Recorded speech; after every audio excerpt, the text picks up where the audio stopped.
Welcome everybody to today's Property Investor Masterclass. Now this is the intelligence series, and the reason I'm doing this is because I want you all to be more intelligent investors, because the more intelligent you are, the better results you're going to get. Now, for those of you who've been listening to me on my series, you'll realize that I am actually on tour at the moment. So I'm on my boat. This is a picture of the boat. It's not actually the real background. The real background is a little bit dark at the moment. The lighting isn't good. So I will be sharing with you all of the updates for the week. Now, if you're listening to this on a podcast, either on Spotify or on iTunes, I really, really want you to go across to my website at some time, either now or in the future, and have a look at all the charts that I've got for you, because they show you the real picture. They give you the full insight into what's going on. So let's get going into the masterclass for the week. Let me just share my screen with you guys. Here we go. Now, when we start talking about what's happening in the market, I think it's really important to focus on the facts. What do the facts actually say? Well, that's what this masterclass is going to be about. It's going to be a little bit different from some of the other ones that we've gone through. But these facts tell us a very clear story of what the markets are doing. And more importantly, they'll tell us a story of the urgency if you don't want to get left behind. So that's what I want to cover with you guys this week. So first up, we've got here a few facts. Now, the first one is that over the last 2 centuries, about 90% of the world's millionaires have actually been created out of investing in real estate.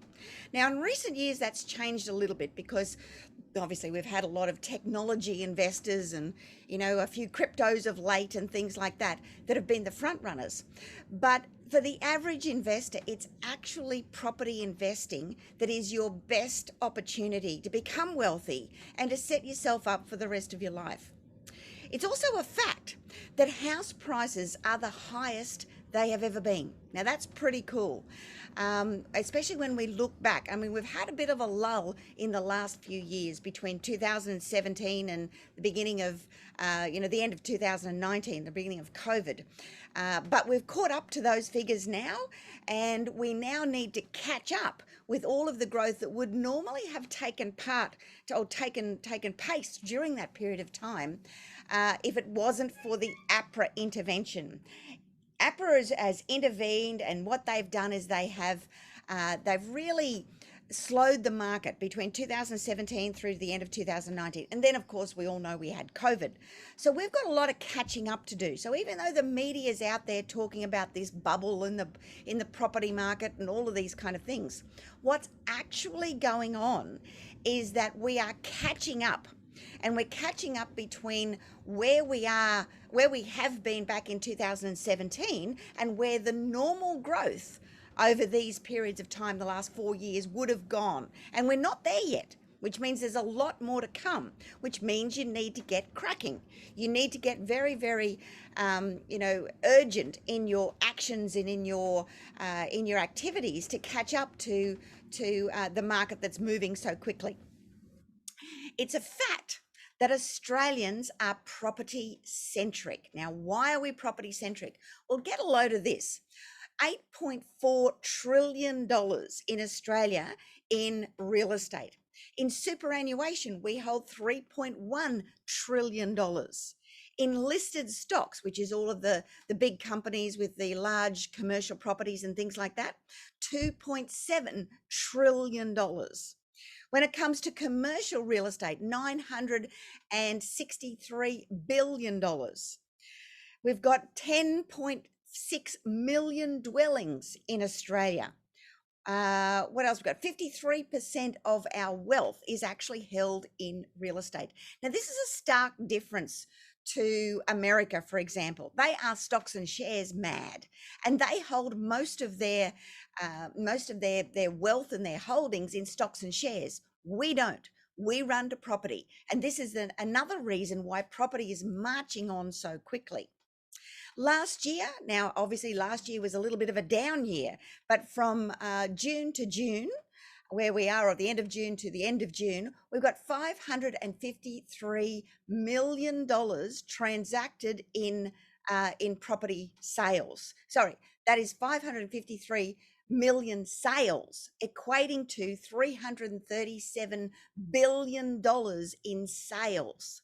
Now, when you work that out, it works out to the fact that we're transacting, at the moment at least, about $1 billion worth of real estate a day. That isn't per week, that's per day, or around 30 billion per month.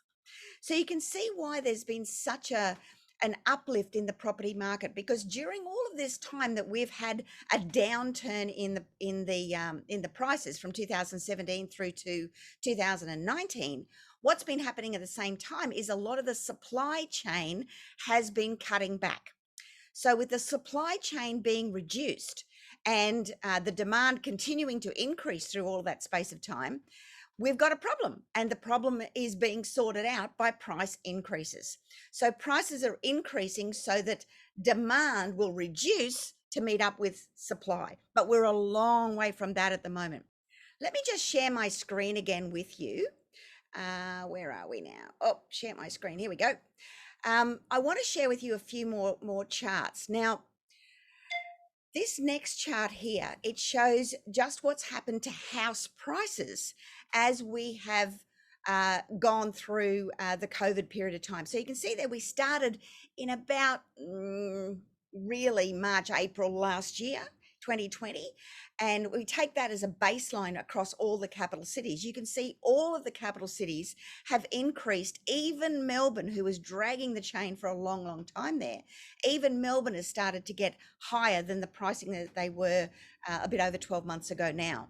So that's a good news story, but it's only just the start. The start of this story, the end of this story is going to be a lot further away from where we are now. We're going to see dramatic increases in property over the next couple of years. Now, another thing that's happening in the property market is that rents are up. So as rents continue to rise, and in the month of May, they actually rose 5.6% just in 1 month. Isn't that incredible? So as they continue to rise, what happens is that people start to flow into investments that give them a higher yield. And obviously, property is giving a great yield at the moment. And people are jumping out of other investments to actually put into the property market. On top of that, we've got this general phenomena going on, and this is happening right around the world. This isn't an Australian chart. This is actually an American chart, but the same applies to Australia. The rich are getting richer, and the divide between the poor and the rich is getting greater. Now, why do you think that's the case? Well, let me tell you, it's because of property and investment holdings. Those who own the most investments during periods of time like we're going through right now will do the best. So when we can take two choices of actions here, we can either sit back and we can go, oh no, the rich are getting richer and poor me and all that kind of stuff. But that's the wrong attitude. You see, that's a lack attitude. What you've got to do is you've got to think, okay, so how can I get on that line? How can I get on the higher, richer getting richer line? And the way to do that is to own more property. Now, a lot of people think that you need to have a lot of money to get into property, and that's just not true. What we do in I Love Real Estate is we teach you how to get into property regardless of whether you've got any money or not. I've had students that have gone out with very, very little, some of them in really poor income circumstances, and have been able to get into a little one, then into another one, then into another, and ultimately be able to support themselves and build a passive income, because that's what it's all about. So you can see there that the top quartile, or no, it's not a quartile, it's the top fifth of the population, the wealthiest top fifth, are the ones who control 80% of the money. And that really comes down to that 80-20 rule that we've all talked about before, how 80% of the 20% of the population controls 80% of the world's riches. Well, that's really showing it through here. And as I say, the way that you need to correct your own personal circumstances, not to be in the 80, but to be in the 20, is to actually get into property. And it starts with learning. It starts with learning. It starts with knowledge. It starts with the ability to be able to see through any of the problems that you may see yourself having right now. So another fact is that we are officially out of recession. So recession is 2 consecutive quarters of negative growth or negative GDP.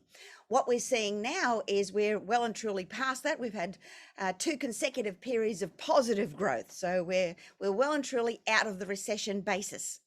But what that also means is that the trend line now is going to be set at a much higher level. So you've missed the bottom of the market, I'm afraid. It's gone. The 2020s were the time to be getting into the most property you possibly could. And if you've been listening to me for any length of time in my weekly updates, you will have heard me say that back in 2020. Goodness me, now's the time to get excited. Now's the time to get in and start buying property. Well, if you haven't yet, doesn't matter. We've still got a long road ahead of us, but we need to get started. There is urgency in what we're talking about. You do need to start to, start to take heed of this. You can't just sit back anymore. It's time to get a wriggle on. Business confidence is back. In fact, business confidence is booming. You can see in this chart here how we're higher than we have been for the last 10 odd years. The business confidence, they're investing in employment, they're investing in business, they're investing in capital expenditure, and this is a good thing because that's what makes the economy go round. You can see here how profitability is up for businesses, trading is up, and employment is up. They're the three key elements that we want to see for an emerging economy out of a downturn like we've had. One of the things that is a little bit of a misnomer is the fact that people think we are so unaffordable at the moment. But in fact, as this chart shows us, we are the most affordable we have been in 40 years. In fact, it was the early 80s was the last time that we were this affordable. Because you see, affordability is a factor of house prices, wages, and interest rates being our biggest cost. Interest rates are so low at the moment. Our wages are, are reasonable. They probably need a little bit of a lift, but they're reasonable. And but house prices are starting to go up. If you look back, and I said this earlier in the presentation, if you look back and you go to where we were at the end of 2017, we've only just regained ground. So that really has to be taken into account when you listen to mainstream media about this hype and everything, and oh my goodness, we're so unaffordable. The figures show we're not, and this is the fact. We are not. We are actually the most affordable we've been for 40 years. And unemployment, my goodness, we've rebounded so well. This chart here shows you the last 3 recessions that we've had. Now, everybody thinks that we had a recession through through GFC, but we didn't, because we didn't have those 2 consecutive periods of negative growth. In fact, we only had one, then we had it up, and then we had another one negative. Didn't constitute an actual technical recession. So the last 3 recessions we've had, the last one was back in the early 90s. I don't know whether you remember Paul Keating very famously saying that this is the recession that we all had to have. And then we had the one in the early 1981, which was the previous one before that. So, we're having them roughly every 18 to 10, depending on what it is, part of the cycle there, but we're seeing them, regularly on a regular basis. But look how quickly we have come out of the unemployment rebound that we've had this time compared to the other 2. You can see it took 2 years to get unemployment back up to where it was pre-recession back in the 80s, but it took 4 years to get the economy back to employment that we saw in the 90s. Whereas for COVID, it took less than a year. So this has been a really, really quick turnaround. And that's being shown here when you look at the figures across the world. You can see here that only in this chart, Australia and New Zealand are the only ones that have really recovered quickly and are back up into the positive above where they were pre-COVID levels.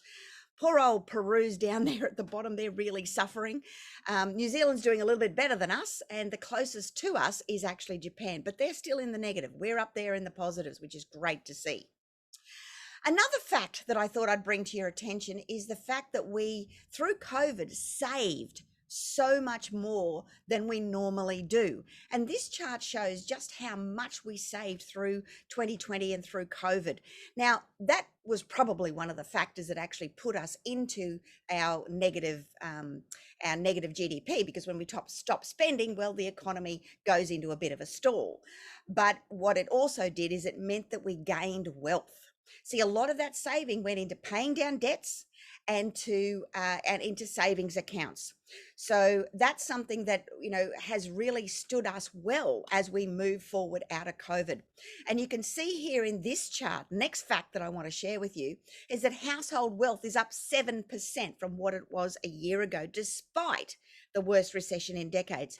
The average person's wealth is up there close to $500,000, and that is as at the end of December 2020. So it's probably risen a whole lot more by now because of what we've seen with house prices increasing. And if 53% of our wealth is held in real estate across the board, that figure will actually have topped the $500,000 mark and gone higher. So, we're all a lot wealthier than we were pre-COVID, believe it or not. Residential property rental vacancies are extremely low.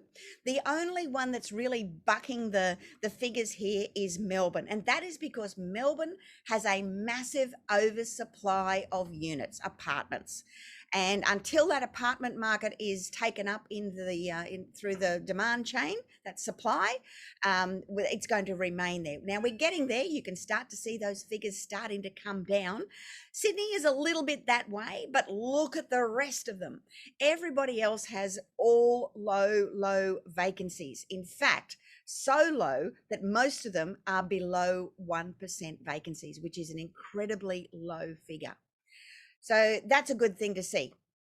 Now, another fact that I want to share with you is that money is being lent out at similar rates as it was in 2017 before APRA stuck their sticky nose in and started to restrict the banks in their lending policies. Obviously, we had the Royal Commission and we had a whole lot of other stuff going on after that, but they pushed it too far. They absolutely pushed it too far. There was a knee-jerk reaction, and of course now they've swung the other way and want to see figures start to increase in lending. So they've made it a lot easier for people to start borrowing, and this really shows that how borrowing started to pick up now through this second half of the financial year. Really since January, we've really started to pick up there, and we're at similar levels now as we were back in 2017. Another fact I thought I'd share with you, that apparently, I don't know about this, but apparently we are the wealthiest individuals in the world. Now, this was done at the beginning of the year, so for 2019-2020 financial year, end of 2020. Now, our wealth increase is largely due to house price increases. I believe that this will change as we get the figures for the end of June. And the reason for that is we've had massive increases in pricing, but so too have a lot of other countries. So, we're starting to see some movement in these charts, but as we sat at that point in time, we were the wealthiest country in the world. Isn't that great? All right, back to interest rates. Now, when we look at interest rates, we're incredibly low. In fact, it was way back in the even last 40 odd years that we've seen anything near where we are. The early 90s, when we had that last recession, we did have interest rates quite low then. But the figure is not actually where we are, because we've never seen interest rates as low as they are right now. The official rate of 0.1% is ridiculous, ridiculously low. But when the better measure of interest rates is the measure between household interest payments, because that's really what determines how affordable we are in this country. And when you look at household interest payments as a percentage of our disposable income, it was in the 90s, the early 90s, that we have seen our interest payments as a percentage of our wages where they are right now. It got very high around GFC and dropped obviously when we had GFC, and crept up again. But these are incredibly low figures where we are now. So, that's a great thing, which it really points to the fact that you do need to take action, because that's not going to last. It's certainly not going to last, guys. You need to get a wriggle on. You need to get educated. You need to take up one of my breakthrough sessions that I'm offering you for free with one of my advisors to show how we can help you through that. We don't sell real estate. All you need to do is to go to iloverealestate.tv/questions/. You can actually book into a free 60-minute breakthrough session with my advisor. Now, what they're going to do, so I want you to be prepared, is I want you to have a good idea of what your goals are, because when you know what your goals are, then you'll be able to really get some benefit out of these sessions, because they will go through how we can help you achieve those goals. Because the longer you leave it, the harder it's going to be to achieve them in this cycle. So we really, you really do need to get a wriggle on now. So just a little bit of a recap. Interest rates are down. The market is moving very quickly. We are the most affordable we have been in a long time. When we start looking at lending is getting easier. It is easier for us now to borrow money and invest in real estate. And it's a no-brainer. I mean, that's what we need to be doing. Restrictions are being lifted, and those who have the most exposure to property will be the wealthiest into the future. It's a no-brainer, and now is that time to act. So I really, really encourage you. I stress on you to take one of those real estate breakthrough sessions with one of my advisors. They are free. And that is what it's required. You've got to take action in order to have the success. And the sooner you take action, the more of this upshift that we are seeing right now, the better. Now, you can make money in any market, but when a market is running with you, you can make a lot more. And now is the time to really make some serious wealth. So that's it for me, guys, this week. I hope you've enjoyed the masterclass for the week. I'll be back again next week to share some more updates with you. Bye for now.